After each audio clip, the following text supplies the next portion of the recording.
Как грузины помогли ингушам, пострадавшим в ходе геноцида и этнической чистки осени 1992 года.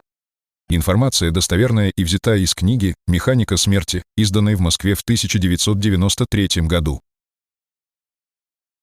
3 ноября 1992 года мы поехали в Казбеги, чтобы связаться с Назранью, так как телефонной связи не было. Руководство Казбегского района Грузии оказывало нам, беженцам, действительно братскую помощь во всех делах. Еще 31 октября 1992 года они подготовили больницы на вертолете из Грузии, прислали врачей, медикаменты, тяжелобольных на вертолете отправили в Тбилиси и Душетию. Все 17 человек, которые находились в больнице Казбеги, получили необходимую врачебную помощь. Среди раненых ингушей находился также один осетин, которого ингушские ребята привезли с собой для оказания ему помощи, а вот галазовские бандиты раненых ингушей убивали. Первый руководитель Казбегского района Илашвили Ливан, его заместитель Циклаури Гиви и начальник Руаведы Авиашвили Таймас, врачи Кабойдзи Николай, Сулико и многие другие местные жители грузинской национальности оказали нам неоценимую помощь и внимание, в том числе ингушскому народу, депортированному в горные аулы Назрановского района. Ливан Илашвили и его заместитель каждый день приезжали в Джейрах, встречались с депортированными, оказывали всевозможную помощь.